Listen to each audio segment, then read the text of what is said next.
ভারতবর্ষের ঐতিহ্য, ভারতবর্ষের সমৃদ্ধি এবং ভারতবর্ষের প্রাকৃতিক সংসাধন সর্বদাই বহিরাগতদের আকৃষ্ট করেছে। সেটা মোগল হোক কিংবা ইংরেজরা, প্রত্যেকেই ভারতবর্ষের জলবায়ুতে এবং ভারতবর্ষের মৃত্তিকাতে অনাবিল সুযোগ লক্ষ্য করেছেন।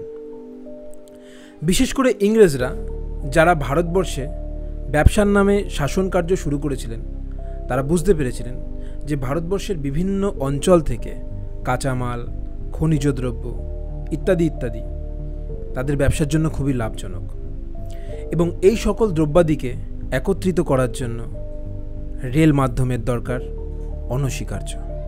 আজ থেকে ১৬০ বছর আগে ১৮৫৩ সালের ১৬ই এপ্রিল মুম্বাইয়ের বোরবান্দর থেকে থানে অবধি প্রথম প্যাসেঞ্জার ট্রেন চালু হয়।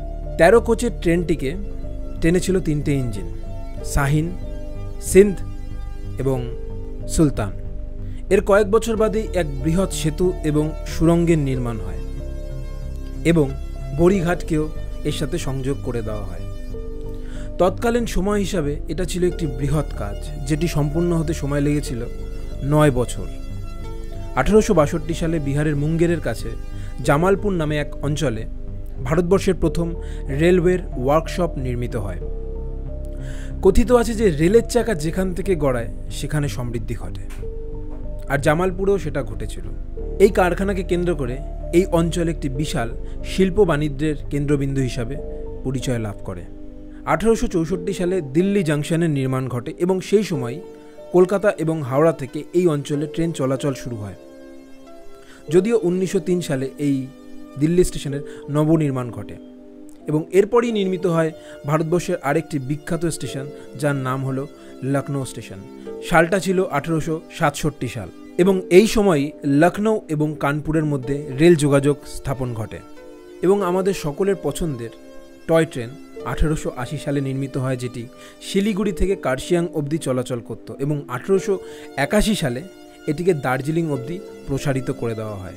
বর্তমানে এই ট্রেনটি ওয়ার্ল্ড হেরিটেজের সম্মান লাভ করেছে। ১৯০৩ সালে সমুদ্র থেকে ২২৭৬ মিটার উচ্চতায় পাহাড়ের পাদদেশে নির্মিত হল কালকা সিমলা রেলওয়ে। এটিও ২০০৮ সালে হেরিটেজের তকমা লাভ করেছে। ১৮৯৯ সালে নীলগিরি পর্বতের অসাধারণ সৌন্দর্যের মাঝে রেলপথ চালু হয় এবং ১৯০৩ সালে উটি পর্যন্ত বিস্তার লাভ করে।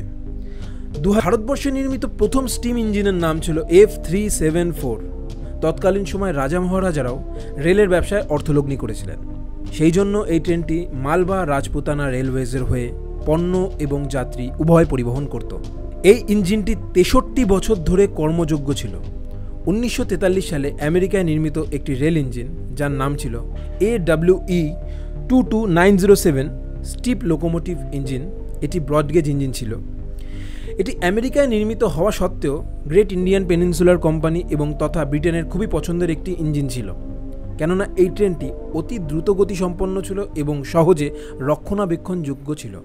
এই ইঞ্জিনটিকে ভারতবর্ষে নিয়ে আসা হয় এবং তৎকালীন সময় এর নামকরণ করা হয় বিরাট।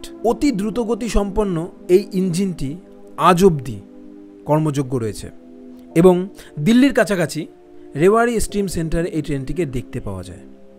তো বন্ধুরা, ভারতীয় রেলের ইতিহাস এত সহজেই শেষ হয় না। এরপরে সিগন্যালিং আসছে, ইলেকট্রনিক্স জিনিস আসছে, কিভাবে ভারতীয় রেলওয়ে নিজেকে পরিবর্তন ঘটাচ্ছে, সেই সব জানার জন্য আবার একটা নতুন পর্ব নিয়ে তোমাদের জন্য আসবো। ততদিনে সবাই খুব ভালো থাকবে, সাথে থাকবে আর এভাবেই সাপোর্ট করে যাবে।